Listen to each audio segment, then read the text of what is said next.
Hello, ladies and gentlemen. My name is Mark DiCarlo. Tonight, my guest is Mr. Bob Jones, 1440 AM talk show radio host of a few years. And you had a show before, too, right, Bob? Yes, it was the 1440 Keys morning show. Now it's the Bob Jones show.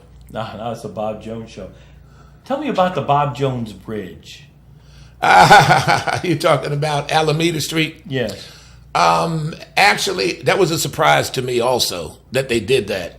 But during my tenure on the RTA Board of Directors, which I served 8 years and finished up as a vice chairman of the RTA Board, I would go to Washington, D.C. because having lived and gone to college and all back in Pennsylvania, I knew a lot of Democrats. Philadelphia, yes. I knew a lot of Democrats. In fact, I was friends with them. I worked for a Democratic congressman back then. I worked for a Democrat Supreme Court justice. I worked for a Democrat state senator. So I knew a lot of Democrats. And one of them, Gordon Linton, who was a state representative. Him and I lived in the same neighborhood. Our families ate breakfast at the same restaurants. He backed Congressman Bill Gray, a Democrat, when he ran against Congressman Nix.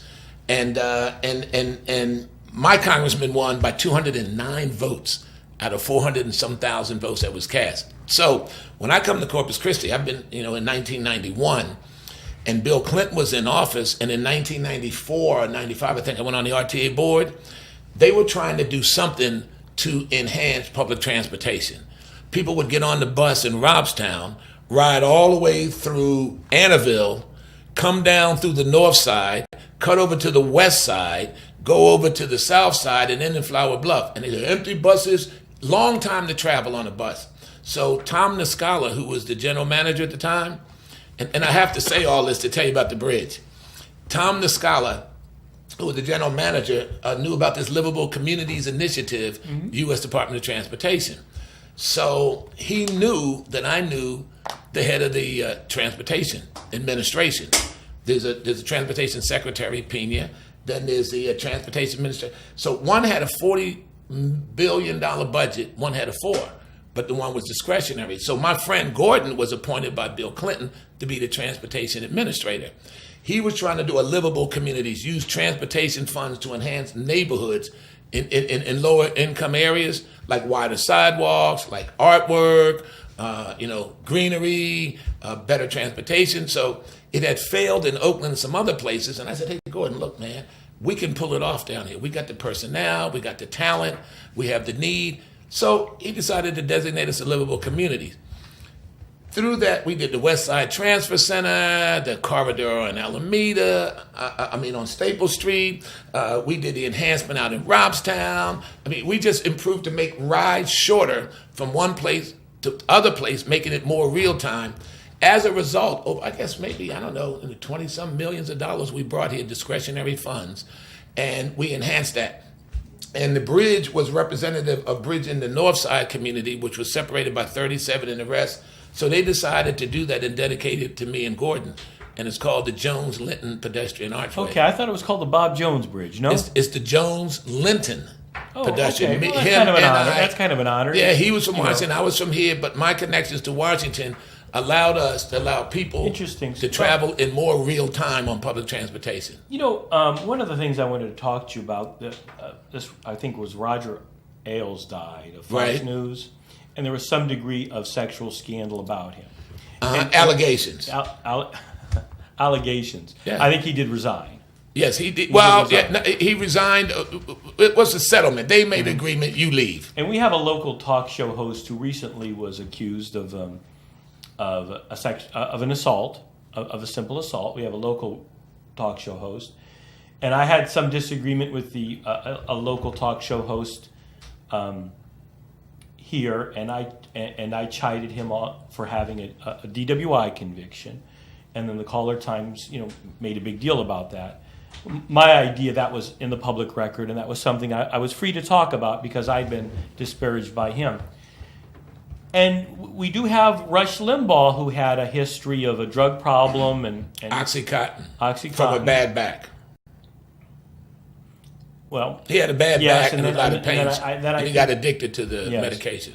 And then we had recently O'Reilly, who had sexual Allegations, right. assault allegations. So we've had, and these were all the now I don't know about the liberal. We've had a Liberals number like of, Wiener. well, I'm talking about talk show hosts now. I'm talking about radio people, talk show people, Got and the you. media only. All right, so we've had a number of conservative people, allegedly conservative Correct. people, which I disagree with some of the terminology, but allegedly conservative people at a national level and at a local level that I say they're talking the talk, they're not walking the walk. What do you think? What do you think about these talk show hosts and allegedly conservative people that aren't living the way that they're proposing us to live? Purportedly living the way they're supposed to talk. If that's the way look, this isn't an argument show. I mean, No, I'm not arguing. I deal with words. No, I do think that's good. I do think I think there's more. I think that there's, though a lot of them haven't been proven in a court of law, a lot of these cases, some of them have resulted in a conviction. Some of them, it's repeated. So I mean, I obviously you're right. I don't really know, but there's a lot of purported cases. We'll use your words. Mm-hmm. What do you think about that? Well, first of all, I was raised, and you can call it old school, that a person is innocent until proven guilty. And I think that I do criminal defense work. You know that extensively. Right, I do. Extensively. But the point is, you're innocent until proven guilty. People today are using, and I'll go back to your point of what do I think personally. People are using innuendo, allegations, rumors, smears, all those kind of things to discredit people. As a lawyer, it's called argumentum ad hominem, an attack against the individual. An individual could be sitting in a city council meeting, listening to the budget, and say, "Hey, the city manager is stealing millions of dollars. I looked at the budget," and they'll get up and say, "This guy just got out of prison for embezzlement. He spent time for embezzlement, for this, that, and the other. Not only that, he had an affair on his wife. Discredit him so that the information is discredited." Right. Okay, so we know that attack against a man, it's a fallacious argument, but attorneys do it all the time. Discredit the witness, discredit the... Now, having said that, whatever they say we're alleged to do, I know a lot of times, and I think you may agree, that people will get a lawyer to settle out of court because of the paperwork and the time.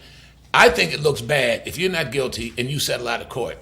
I think it looks bad. The implication is bad. And that's whether it's from Cosby or to anybody or to O'Reilly. Yeah. Who said I wanted it to go away. I'll leave Mr. Cosby out of it. Like I said, I'd like to stick just to the talk show host. Well, I included him purely because he's a public face. Right. Entertainment, TV. Maybe there's not an O'Reilly, but their faces were both on TV. But if I'm on television and talking a bunch of conservative stuff, if I'm on television and I'm saying I believe in family values, and if I'm on television in a holier than thou mode, talking against drugs, etc., and I have a DWI, or I'm addicted to OxyContin, or I think it makes you look. I think that's pretty bad, Bob. I think that's real bad. I think Rush did admit he was addicted to it, and I think also his audience forgave him because they knew that the addiction was induced by medication. Because I think it went beyond just the drugs and addiction. He was having different people write prescriptions. Yes, he did. And he had not unlike Hollywood movie stars and people. He had his housekeeper, I think, buy them, and there was a box full of, et cetera. Yeah, much like many of the people in Hollywood and all who has a personal persona. Although that's considered normal business for them. In terms of local and whatnot, I don't know a whole lot about what they say because I don't pay attention to them. I want all my stuff to be original. Well... I want my stuff to be original. You are a conservative talk show host. That's correct. Right. And at a local level. And I've seen it at a local level, and I see it at a national level. And I got to say that, it doesn't make the conservative movement, I think, look real good when you have that occurring. When you say conservative, let me clarify conservative first of all. Yeah, yes, sir. There are people who are fiscal conservatives. Their money, their dollars, the tax money in the budget. But they're socially liberal or socially progressive or whatever. They believe in equality, and they've included things like homosexuality, same-sex marriage, transgenderism. So they're fiscal conservatives, but they're not social conservatives. There are other your point's well taken. That's right. who are social conservatives, but not necessarily fiscal, because they think the state has the opportunity to take care of people and to provide benefits and to do those things. There are also my conservatism. I can't speak for theirs. Is based on my worldview. I think there are two basic worldviews. There is a Bible-based worldview and there's a secular humanist worldview. And those two worldviews determine really the foundation of the discipline of which you claim that you're conservative. For instance, let me say this really quickly. I believe in creation. Secular humanist believes in evolution, and the Big Bang people just got here. My biblical worldview starts from that God created, and as the founder said in the Declaration of Independence, that we're created.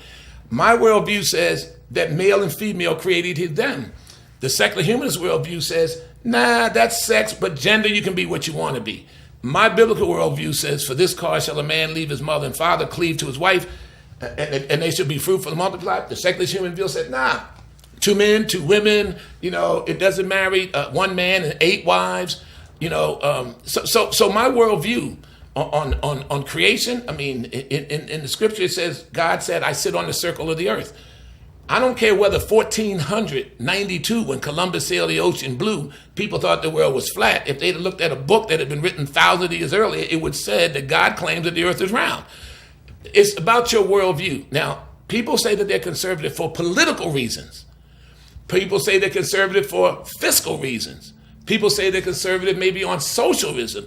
But I'm conservative based on a biblical worldview. So that's my ground and that's my pole star. And that's not going to change if I say true to that worldview. Now, as a human being, flawed human being, subject to weaknesses, subject to temptations, anybody can fall off the wagon or off the cart, so to speak. Well, we all can. That's all I'm saying. If that happened with these guys, I don't know. But my point is they've got to stand by their reputation, what they say and what they do, as I do. So if you're asking me, what do I think about them talking one way and doing something else? Yes. Most of the cases are just allegations now. They haven't been convicted and proven guilty of anything. Yes, sir. But they are, because remember, there's another thing in my biblical worldview. It says avoid the appearance of evil. So they should have avoided the appearance. They should have avoided the situation.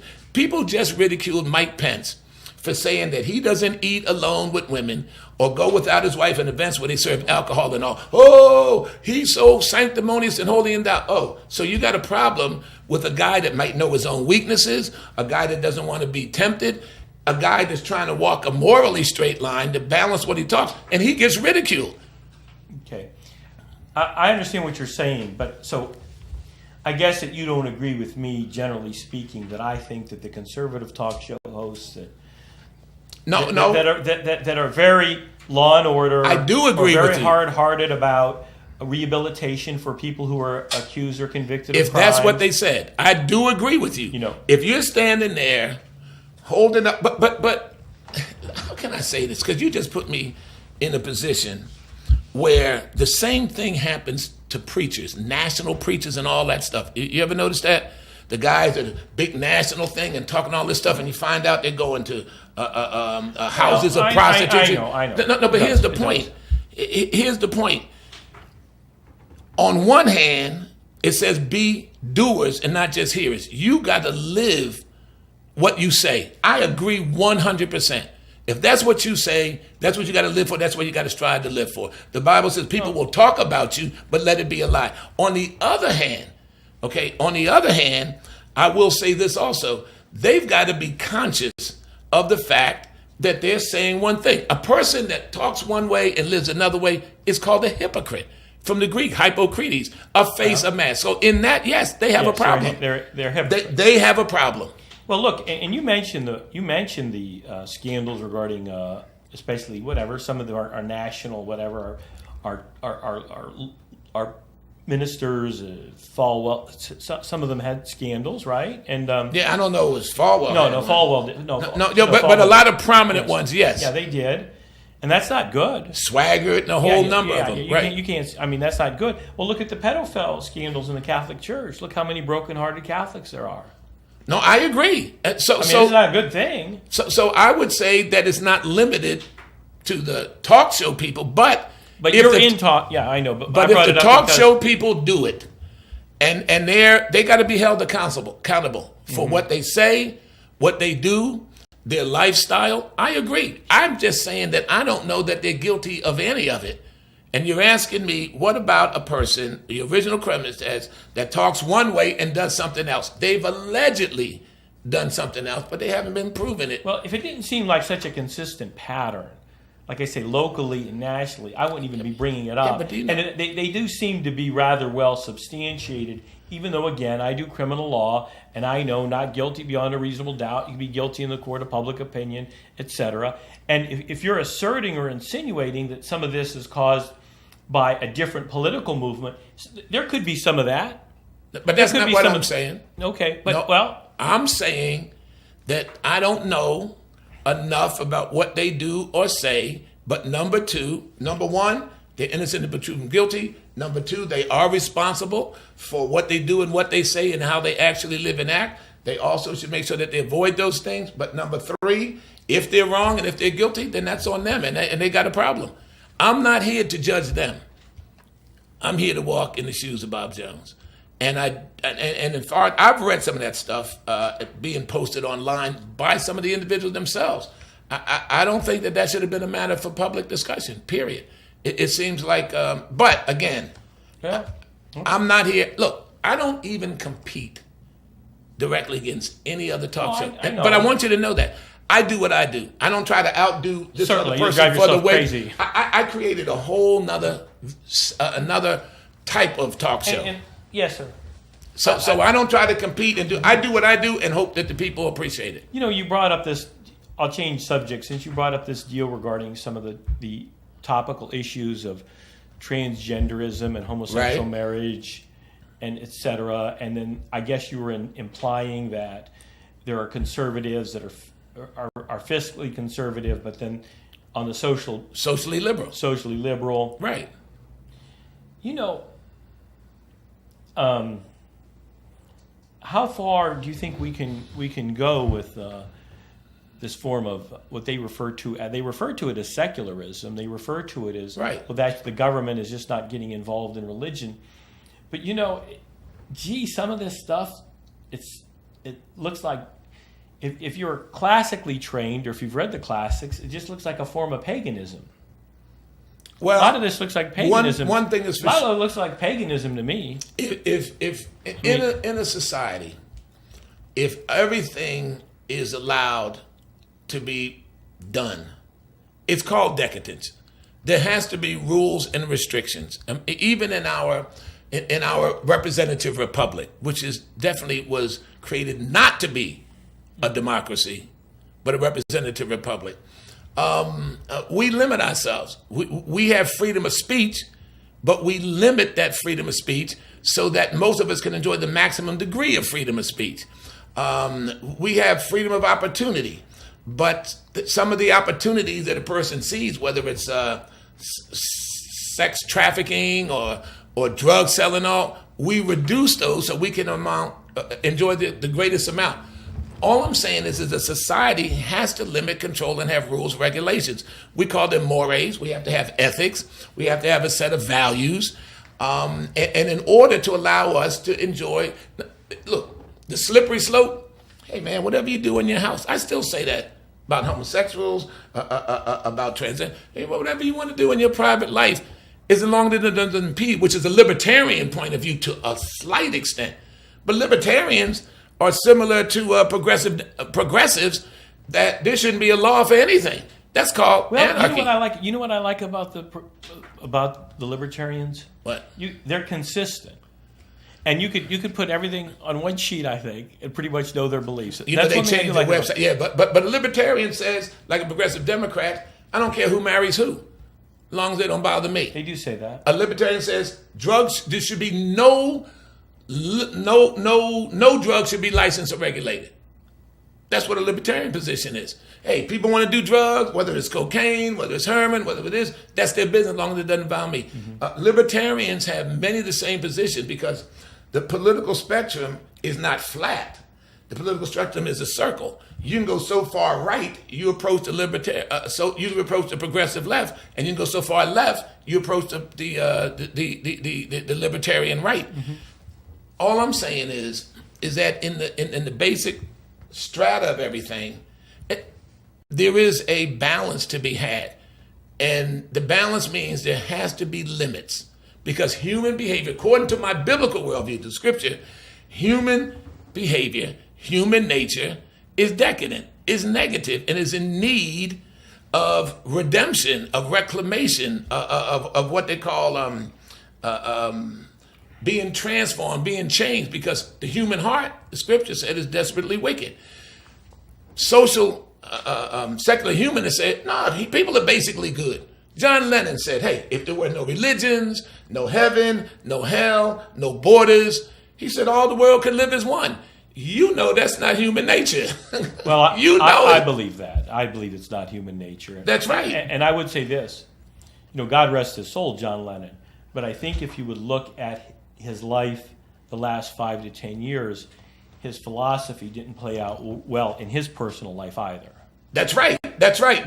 So there's an indication that he didn't have it together as much as he presented. There was a form of preaching going on with John Lennon that I found a certain shallowness in. Yeah, he said if there were no religion, yes, then we could all be at peace. And religion is the one thing that controls a person's behavior and attitude. And he had a certain philosophy that I think was a failed secular philosophy. Humanist. I think, as I said, I think at the end of his life, it was not a happy life as a result of that. Yes. And I don't think he had the wisdom necessarily that maybe a belief in the one God would have given in God, he said religion. He's not different from Marx and Engels and that says religion is the opiate of the masses. Religion. I say free money is the bigger opium than religion. If you want to really get somebody addicted, give them free money. Let them sit home and get a check. I'm going to give you a hard time about that. You guys are always talking about free money, free money. There's so much free money. We got all these homeless, Bob. No, we got a lot of free money. No, come on now. Bring it. Come on. You guys have been saying that for the last 40 since Reagan. Oh, free money. Basically under Clinton, a Democrat, they got rid of welfare. Where's the welfare? Where we got it, Bob? The welfare to work program that was vetoed twice by Clinton and then finally signed lowered the poverty rate, raised the employment rate, and people. All it said is. I'm not disagreeing. I won't disagree with that. So my point is that, especially the last. I want some free money, man. I don't think there's free money that's out my there. point. There's no such thing as a free lunch. Somebody's paying, but here's what you do. All right, you alluded to Reagan. What he said was, give a person a fish, they'll eat today, but teach them how to fish, and they can feed themselves. I think that was John F. Kennedy that originally said that, and then he stole that from someone else too. Okay, but it's been said. It's been said, yes. And that's the point. Rather to have somebody, we don't even let our children stay permanently dependent on us. We don't. We're trying. A lot of women do. That's right. A lot of mothers We're supposed do to raise them, groom them to go out and to provide for themselves. That's right. That's all I'm saying. Look, I believe in this. In my conservatives, help those people who are trying to help themselves, and also help those people who, through no fault of their own, are not able to help themselves. Everybody else got to go to work, man. That's just my attitude. There's no work. That's the bottom line. We were bringing in people into this country. You go into the big political situation. We were bringing immigrants. We were bringing refugees. We were bringing in who were dependent on the system. They couldn't speak the language. They had to depend on the healthcare system. They had to pay on the educational system, of which Americans were paying taxes. Jobs under bad trade agreements was going to overseas, and the whole 9 yards. And the American people were suffering. How are you going to tell me? Well, nobody wants to do it. But if you tell them you got to work in the orchard in order to get a subsidized check to assist you, then people would work in the orchard. Oh, don't tell me they come to do jobs Americans won't do. Well, you either do them or you starve. Simple as that. Well, Bush Jr. openly said that. He said they do, that was part of his agenda. All I'm saying politically, that's what I'm talking about. Free money, but it's not free. It's coming from somewhere, and it's coming from somebody. But I would like to know. I'm going to say that I keep hearing that there's all these welfare abuses, etc., and I just don't see that there's much welfare out there for anybody. Now there's food stamps. Okay, there are food stamps, but I don't know. They keep changing the rules, but it was up until recently anyway that you had to prove that you were either a disabled or it's very limited period of time where you had to prove that you were applying for disability, or you had to have a child, etc. So I don't see welfare. I don't think America is necessarily very forthgiving on a lot Well, benefits. I don't agree, because under the welfare to work, as I said, poverty went down, unemployment went down. Remember, you had to work, be in school, somewhere training to get a job, doing something in order to get the benefits. Check it out. Obama did an executive order that says you no longer have to be looking for work, training or studying, and you can get the benefits. That's what he said. That's when that occurred? Okay. Yes, under his executive order. Okay. Now people are staying home, and then they expanded how long you can get unemployment from 9 months to 1 year to 2 years. Even in, I think, Sweden, if I'm correct, Sweden was given unemployment up to 4 years, sometimes maybe more. And they did a study in Sweden that says the longer a people stays on unemployment, the least likely they are to ever return to gainful employment. So they reduced it down to 2 years, and they're talking about reducing it further. That's a statistic. Everybody wants to point out that Sweden is the perfect socialist state, in welfare state. The only point I'm making is that the middle of America, you can call it flyover or whatever you want to talk about it, those people wanted to work. They didn't want to stay home and get a check. They wanted to pay their own bills. They wanted to take care of their own families. They wanted a job. They wanted a sense of dignity. They wanted a sense of self-worth. I knew that coming up. Man, when we were kids, we wanted to get a job so we can bring home some money and help out the family. I wanted to get a job because my family with 7 kids couldn't afford to buy me the latest. But if I got a little job, and my dad said, I don't want nothing from you, but give your mother something whenever you bring your little check in. And I would go out and buy myself a pair of sneakers and a shirt. But it does sound like you were well raised, and a lot of kids aren't. Yeah, but we were poor. Because I was taught, but see, this is what they're not saying. Poor is not a crime. You can be poor, but you don't have to be dirty. We always washed our clothes and we had to press them before we put them on. You could be poor, but you didn't have to be a thief. You could be poor, but you didn't have to be a drug dealer or a drug user. You could be poor, but you could learn language. You could be respectful. You could be courteous. Not today. They're going to use poor as an excuse to do what? Sell drugs? Murder people? Rape people? Get in gangs? That's not an excuse to me.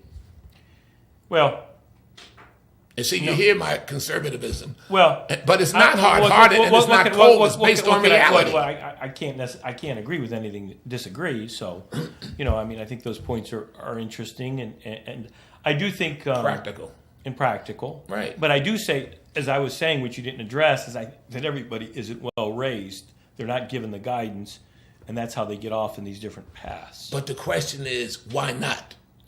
What happened? See, for me, middle class, everybody in the politics, Republican and Democrat, they all holler, the middle class, and they talk about dollars and cents. The middle class is a certain economic bracket. I agree that it's a pyramid, and you got the lower class and the upper lower class and the lower middle class and the middle, up to the pyramid, up to the top. I agree that exists. And what this country allows in opportunity is cross stratification. You can cross the stratified levels of class. Well, they say statistically that's not exactly true. Statistically, that the number of people that can move between stratus is very, very small statistically. It's a whole lot larger than India, China, Russia, and anybody else up until they got into state-owned capitalism. Come on now. What other society in the world can you be born at one level and actually move up the scale? On an overall basis, as an average, you can move. Would you rather have everybody equally poor, or some that were poor, some that were rich, and most have been in the middle? Well, but I do believe it is true statistically. It is rare. I think that's pretty much proven. Having said that, I'm agreeing with you that it is done. I know poor many attorneys from very poor working class backgrounds that are now attorneys and doing very well, for example. I know Blacks that. and all, black engineers, black attorneys, black Supreme Court justices, you name it, scientists, astronauts, pilots. Come on. What I'm talking about is not how many people take advantage of it, but the country represents the opportunity. It is the opportunity to succeed that makes America what it is versus the chance that you might fail. The opportunity is what we're talking about in America. Yeah. That's why people are coming from all over, because of the opportunity. And I think for me, that opportunity is based on a system that was set up that has a Bible-based worldview. We hold these truths to be self-evident, obvious, that all of mankind is created equal by God in their humanity, and that they're endowed, their legacy, certain unalienable rights that ought not to be taken away, oftentimes are. That among them, but not limited to them, life, liberty, the pursuit of opportunity or pursuit of happiness. And then it says in the very next line, to secure these rights that were given by our Creator, we institute government. People don't pay attention to that. Government was instituted to protect rights that came from a divine Creator, not vice versa. And that was the foundational principle. And to move to a more perfect union. Some of the founders had slaves, and some of the states had slavery, but they battled. Tell me another country that you know that had a battle to remove slavery. Well, and that's discussed whether or not that was really necessary, because we are the only country that had a civil war, I believe, to end slavery. Many people slaughtred, and then there's... Well, in part they ain't slavery, because a lot of other... there were a lot of other issues. Agriculture versus... The railroad, so we Lincoln know that. And all that. And Lincoln was imports, a big railroad... He was a big railroad lawyer. Exports. All that. The Union went down there and blockaded. So there were other issues, and mostly they wanted to keep together the Union, and the South wanted to secede. 13th, 14th, 15th Amendment of the Constitution. They've turned it into things for gender, how would I say, social things, when it was designed, 13th, to make sure that slaves and the children of slaves had full citizenship. That's what it was intended for.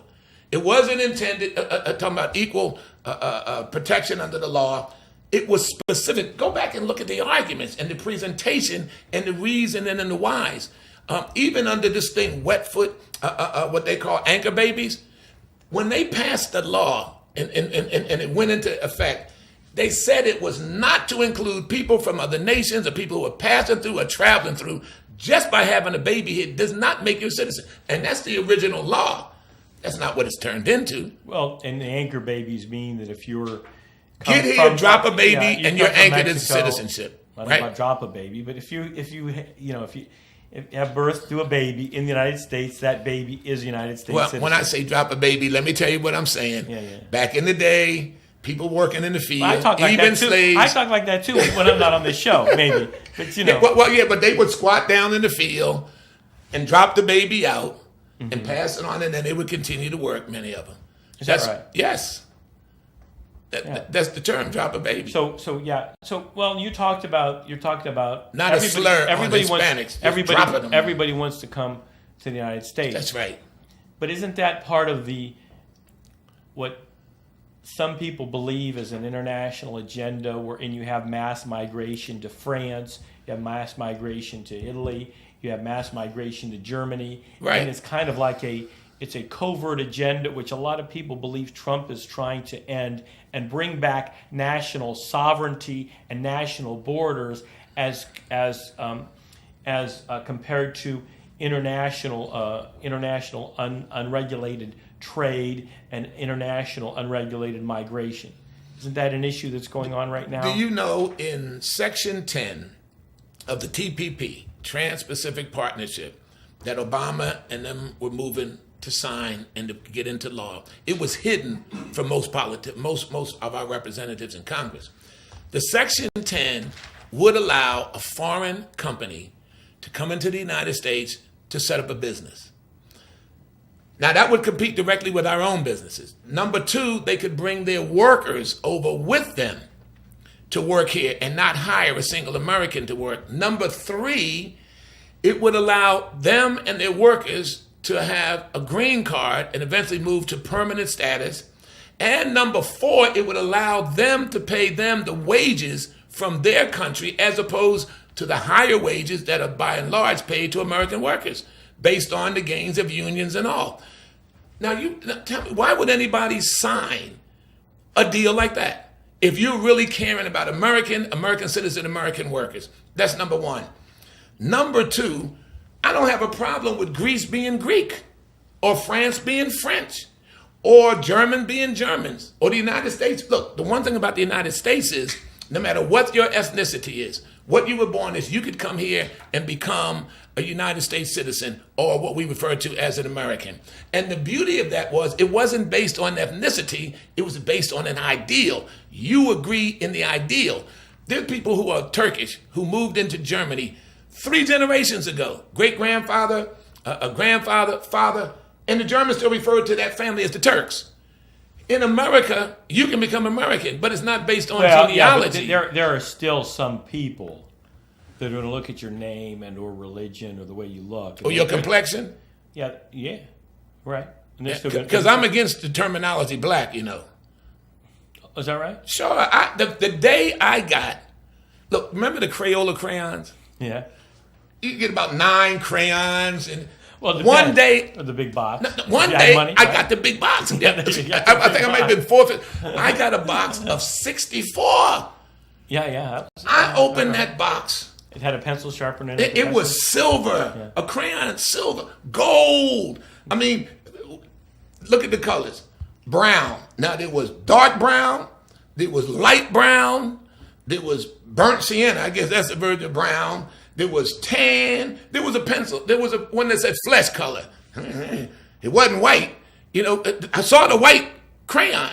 You know, if a person was really white, they would be dead. Absolutely. I mean, there's no blood in the system. So what I'm saying is, when Jesse Jackson says that they went from colored people, Negro, African American, black. Listen, how are you going to describe a person by their color when we're not all black? You ask a kid for a brown crayon, any kid, kindergarten, and you give them a black crayon. They say, no, I want brown. And you give them a black crayon. They think there's something wrong with you. You know, this whole notion of defining people based on color is another secular humanist worldview that somehow somebody's superior to somebody else for all kind of physical characteristics. Do we have a fat race people? Do we have a pointed nose people? Come on now. That stuff is foolishness. It's designed to divide. Well, the other side of it is, though. Do I look black? I'm mocha. That's right. So don't call me black and say, well that's a unifying to who and to what? I was talking to a fellow lawyer the other day. I would tell you his name, and we both got like the big noses and said, hey, man, you ever get profiled when you're going on a plane? Hey, yeah, man. Yeah, I get profiled. That's all I'm sometimes. talking about. But I don't know that necessarily, in other words, like you were earlier saying there's nothing wrong with a Frenchman being French. That's right. The nationalities. Right. There's nothing wrong with that. There's a couple of reasons, and it's not just the infiltration to liberate sovereignty and national identities. Part of it they brought on themselves through birth control, abortion, and homosexuality. None of those things procreate. None of those things generate the number of babies and human beings necessary to repopulate your population. So you got to bring somebody in to do the work. You got to bring somebody in to pay into the socialized system of whether it's Social Security or whatever. You got to bring somebody in. The other thing is that to infiltrate, I don't see them taking Europeans and flooding third world countries. Well, we don't have enough people. The Europeans don't have enough people to populate their own country. That's my point. That is exactly my point. Isn't that what's happening in America too, to a certain extent? So sovereignty... Isn't it the same thing happening in America? There has to be limits on, and there has to be a structure, and there has to be a system in who you let in, how many you let in, to provide a balance. Well, let me just say this very quickly. In the 60s and that, most of us thought that if you did get rid of national borders, et cetera, that it would be a better world. But many of us have come to the conclusion it's not better, it's worse. The better world doing what made it worse? Many of us thought that if you got rid of the national borders, et cetera, and you had more of a one world government, it would be better. But in terms of the application, it seems to be actually much worse. Because if you're bringing in people who don't want to be like you, they don't want to learn your language, they don't want to observe your customs or your laws, then you're not bringing in somebody who wants to assimilate. I remember in college, this big thing in all of the black nationalists, we don't want to assimilate. Well, what do you want to be? Give us Georgia to create our own state, our own country. What? You can go back to Africa if that's what you want to do. But they don't want to go back to Africa. You see, if they say that. Listen, let me tell you something.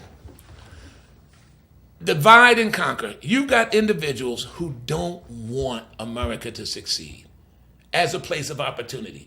All you have to do is look at these so-called millionaires, billionaires. We got black billionaires in this country. And Oprah may be the most famous of them. BET is owned by Viacom, and they might have sold it, but these people have made tons of money, and they're all sitting back and saying, well, where's the bank? One thing about the Koreans that came in, they would come in, the Chinese would come in, and they would start their businesses. And then every year, and they said a lot of this is illegal, they would get together and each of them, let's say there's 10 Chinese guys, and they each kick in $10,000, which creates $100,000 a year. And to the business that needed it the most, they would apply an influx of cash. Now, the legal part is sometimes it went to whoever said they would pay the most interest back, paying it back, which is like illegal loans, unregulated and whatnot. But I don't see the black community and the billionaires and the superstars and the Hollywood and the athletes and the businessmen and the corporations. I don't see them having a pool of money to help people. You know who said that? Remember the older man, he owned the LA Clippers? Yes. He was Jewish. What was his name? Oh, yeah. I know. Him and his wife got into a divorce and all that. A big scandal. And there was tapes of him saying that. He said, the blacks don't help each other. He said, we Jewish people help each other. We give each other no interest loans. He said, black people don't do that. That was, and it's a fact. He took some degree of hits for that. Look, alleged racism. From what I know, and I could be in error, I don't think so. Magic Johnson opened movie theaters and all these businesses, but he owns them all. In Philadelphia, there was a guy named, he was a pastor. He started a thing called, in fact, he came to my house when I was a kid and brought my brother his first chemistry set. He went on to become a chemist. I'm trying to think of his name. He started a thing called Progress Plaza that still exists today. They built a strip mall right near Temple University on Broad Street, main drag, and sold shares. It's called the 30-30-30 or something like that. $30 a month per person for X number. And they bought into a shopping mall. They got an anchor store and they had clothing stores. How many people you see doing that? Creating economic opportunity for people to buy into. His name is Leon Sullivan. That was his name. Google Leon Sullivan, Philadelphia, and look at what he did. How many people do that? All I'm saying is, this is opportunity. You know who my hero is, Mark? Colonel Sanders. Wow. Colonel Sanders must have started and failed 20, 30, 40 businesses before he finally did his mama's chicken recipe. And he was in his 70s then. It's not that you fail. It's if you fail to try. To me, I'll never, look, it's opportunity. We came up dirt poor, but my dad knew that education was the key. And too many people, both white, black, and Hispanic, too many people fail to see the value. Right now in Houston, the black community is up in arms against the NAACP because the NAACP did a national referendum and decided on that we don't want vouchers or any of those things. And then people are saying, our kids are dying in these public schools that are failing them. How are you stopping them? And it was on NPR yesterday. Check out NPR. National News had a story of those people who are upset with the NAACP because they're taking the side against the community who want educational opportunities for their kids. That's the battle that's always going to go on. So again, back to these issues in terms of transgender, homosexuality, and all those things. I'm not going to buy into your insanity. Your insanity that says a man that is born a biological male, XY chromosome, got all the male business, and say that in his mind, which is called sexual identity disorder, you're going to call it dysphoria now, he thinks he's a woman, so we should treat him like a woman and change everything. Because here's a man that thinks he's a woman. Let him go in the locker room, not just a bathroom, shower, locker room. Do you know that the military has a protocol, and Trump, I don't know if he's rescinded it yet, that was pushed by Obama's secretary, and that by July of this year, if, let's say, take a Navy, if there's a woman, and these are examples in the actual guide, if a man is transitioning but has not had the sexual surgery, so he's got all the men's body parts, but said he's transgender, and he goes, they have to birth him with the women in the women's quarter. And the women cannot complain even though he is atomically not the same as them. Even though his genitals are different, they have to accept him in the shower and everywhere else. That's U.S. law under Obama. And I'm waiting to see what Trump does with that. They had a girl this year, UIL, Texas, who wrestled, beat 54 girls. Class 6A is the highest because it's the largest high schools. She beat 54 girls and won the girls' UIL wrestling championship. Guess what? For 2 years, she's been on testosterone. And that's acceptable to the UIL? Let me tell you something. Isn't that drugging an athlete, giving him an unfair advantage? Giving her testosterone that makes her stronger than the average girl?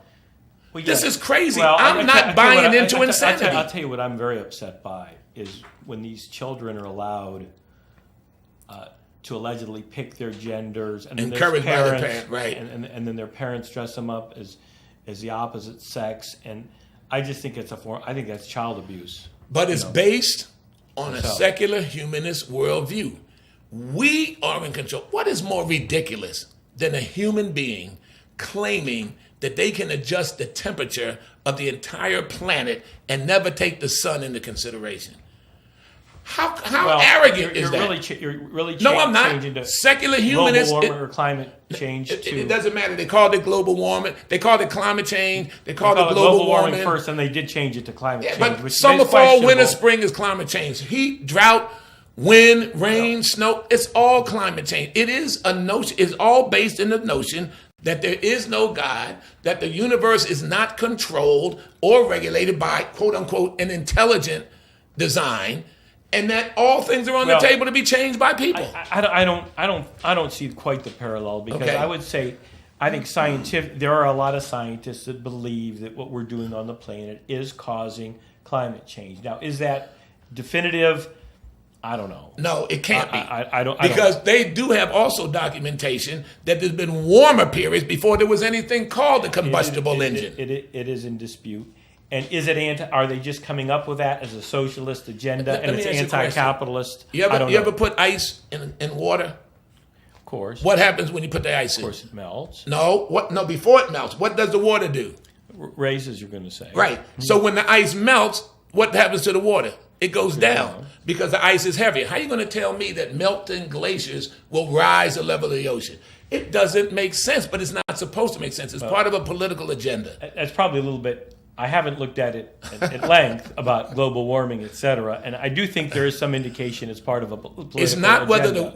whether the climate is getting warm. The question, excuse me, Mark, is do human beings cause it? And one of the problems is, of course, it can be argued to be one of the one world government, wherein we're going to take over and we're going to say what you could produce and can't produce and how you produce it. And that's the true more agenda than one for world it. government, I think, is the redistribution of wealth. It's all part of redistribution because Western nations are supposed to transfer billions of dollars to other countries who are suffering under the negativity of the warming of the planet. Right. And come on. I was in Paris not too long ago, and they got these steams churning out all this black smoke and stuff. But they're okay under the Kyoto Treaty because they bought carbon credits from Russia. Russia had carbon credits to sell because their factories were dilapidated and shut down. And they said, well, it doesn't matter because either way, it's a reduction. That's gobbledygook. That's foolishness. But again, I'm gonna tell you, whether they admit it or agree or whether they understand it or know it, it all stems from what your worldview is.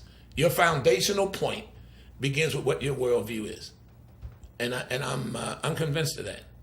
Well, if you're going to say that male and female is just the sex, Well- but your gender is whatever you think it is. well, let me say this. A lot of people have been voting for the Republican Party for years under the idea that some of this social change was going to occur, that abortion was going to be ended, that same-sex marriage was going to be ended, etc. And the Republican Party's gotten real far with that, but unfortunately, it doesn't seem like they've done much I'm to not- end that social platform that's been occurring. I am not here to defend right? the Republican Party. Conservatism. No. I'm just saying. I'm saying to the people. I'm not here to defend the Republican Party. The Republican Party has tons of flaws, have tons of problems. All right, and it was the Tea Party, people who thought they were taxed enough already, that began throwing Republicans out of office. And you say it's a Republican Tea Party, right? Well, they started throwing representatives who didn't represent them out of office. But But let me ask you this: how successful were their candidates, the Tea Party candidates? Well, but remember, you got 435 members of the House. It takes time. I know, but I over- thought when the Tea Party put their candidates in, and a lot of their candidates ran into problems, I was saying to myself, I guess it's not so easy. It's not easy. But the first part is they went with blue dog Democrats. They waited to the general election and went for Democrats who said, "Look, I may be a Democrat, but I'm fiscally conservative. I'm pro-life." And then when they got in with Nancy Pelosi that Christmas Eve and did the Obamacare and took abortion control and all that stuff out, so then they started defeating Republicans in Republican primaries. That's the beginning. Democrats, check the Democrats, man. Most of the black Democrats in Congress have been there 30 to 40 years. And look at their cities. Look at their That's neighborhoods. a typical conservative argument. Conservative is reality. How are you going to call that conservative? But Since they've been in, representing them, all they tell them is how bad you got it. But they were sent to Washington. They make $178,000 a year. They're all millionaires. They got more drugs, more crime, more dropout, more murders. true. Come on, a lot of those So how is that a a lot of conservative those argument? cities that you're referring to, Detroit and Cleveland and et cetera, Pittsburgh, were Rust Belt cities too, wherein What? the economy changed, and is that altogether the fault of the Democrats? Okay, all right. No, we're just talking. I'm not We're here. just talking. No. Is you know. that right or is that wrong? Or are you talking about other cities too? I mean, I'm is talking LA? about 40 years of Okay. Democrat rule and their cities descended. Businesses left. Look at Detroit. Auto industry shut down. Higher taxes. No, I mean, so you don't think governance by Democrats had anything to do with the decay I'm saying of at their least cities? anecdotally, a lot of those were Rust Belt industrialized Okay, cities. well, where I don't have anything economy more to say changed. about that. But what I mean, it may not be true. I don't know. Has LA been democratically? LA's gone. Has Yep. a lot of homeless problems. Yep. Has LA been traditionally democratic? Long time. Okay, well then that's an example. In as you're fact, saying. you may not know this, but I remember about 10 years ago, maybe not that far ago, the ACLU attacked the city of Los Angeles because in their seal, they have the center seal, it's round. You got three little sections on the center city, you have a guy that's standing there. One of the little sections on the side had the three missions of which they started the city of Los Angeles, from the missions. Interesting. On top of each mission, there was a little tiny cross. This is tiny. They sued them to separate church from state, and what the city council in LA did was agreed to take the crosses off the top of the little mission on the city seal. Now you tell me that this ain't about a secular humanist versus Bible worldview? That's the attack. I found it. Well, I'm sorry. Go ahead. No, go ahead. Well, it is gotten to the point where it's ridiculous, where even your own name and the name of your city and the alphabet could be questioned. Where's your alphabet come from? Where does Corpus Christi come from? Where does your name? I'm what is waiting for him your to name come of the here. saint? Your Mark's name for a saint. How far could you push this agenda? The name of the United States, the formation of the alphabet, the history. You know the suit right now to take the 10 Commandments, the one that was in Austin, right out of the Nueces County courthouse grounds. Is that still going on? Yeah, well, they just filed, in court. The crazy part of they tried to remove it in Alabama courthouse and this, that, and the other. Do you know inside? Well, you may know this. Inside the Supreme Court chambers in Washington D.C., there's a giant mural on the wall showing Moses receiving the Ten Commandments from God. That's inside the Supreme Court. So here's the problem I have. They're appointed. They're not elected. When Keith Ellison put his hand on the Quran and took an oath to uphold the Constitution, which I know the Quran is diametrically opposed to the freedoms and liberties and laws of our Constitution, okay, in terms of rights of women, free speech, separation of state and religion. Too many so-called Christian politicians put their hand on the Bible, take an oath, and they don't even believe what's in there. Or they wouldn't pass the laws that they pass. Well, yeah, I understand what you're saying, but it's also true that I think you don't have to be a believer, I think, to. I didn't say that. I said So those who say that they are Christian. The whole basis of Western civilization is a Bible-based civilization. The whole not just the country, not just the culture, Western civilization rests on the Judeo-Christian Bible. Our laws, our ethics, our mores, our values, how we treat one another, all of that is part of our civilization. Now, there's other civilizations that believe in human sacrifice. There are other civilizations that believe in slavery. Our civilization, Western civilization, is that. Now, you knock the pillars and the foundation, or the beams or the piers, out from under the civilization, what happens to the civilization? Well, So to me, it's a bigger picture item. But I know, bringing it back down close to home, though, again, there's a lot of hypocrisy around. And I think that's how we initially started this conversation. And that's what I was concerned about. Hypocrisy. I mean, I don't promote one agenda, and I don't on this public access show of 21 years, and it's primarily to give other people a voice. It's obvious that that's true, or you wouldn't have me sitting here. No, and I mean, I tell you, we'd want to have more conservatives on. I've asked, Blake Farenthold has never come on. Of course, Solomon Ortiz wouldn't come on either. Mm-hmm. Blake Farenthold, They talking about town hall meetings. Solomon Ortiz didn't hold no kind of meeting. Is that right? No, he would throw parties, pachangas or whatever. And come on. And people who complain about Blake really forgot what it's like 28 years of Solomon. He did what he did. And that was it, because he was assured of election each time. Remember, he lost. Oh, here's another thing. They say Judge Nalva Gonzalez Ramos, Democrat judge who was appointed by Obama to the federal bench. Now, I practice in that court, so. Well, I'm just saying me. Yeah, and I'll tell the audience I practice in that court, so go ahead. It has nothing to do with you. But you're free to give your view. It doesn't have anything. We have 2 minutes left. Go ahead. Okay, well, maybe I'll back off. I won't make a comment. No. Because I wouldn't want to. No, this is the show. Go ahead. Finish up.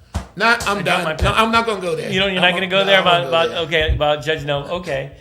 Listen, Bob, we're reaching the end of the show. Look, when I ran for mayor, thank you very much for having me on your show. Oh, that was wonderful of you. No, because I'm kind of sensitive, because I took some hits during that election that I thought were uncalled for, man, and it kind of bothered me. I appreciate that, Bob. Understanding thank the you very much political for giving me land, you were basically representatives of the independent vote. Which I didn't know. I thought that was a nonpartisan race when I ran. I could say not in November. That's how naive I am politically, Bob. But you have some political experience. Yeah, not in November. Once they moved it to November, the most political time of the year, then it would cease to be a nonpartisan race. Bob, please come on again. Bob Jones, radio host, 1440 a.m. from what? 6 to 10. 6 to 10. 6 to 10. 6 to 10. Thank you very much, Bob. Thank you. My pleasure. Bye-bye.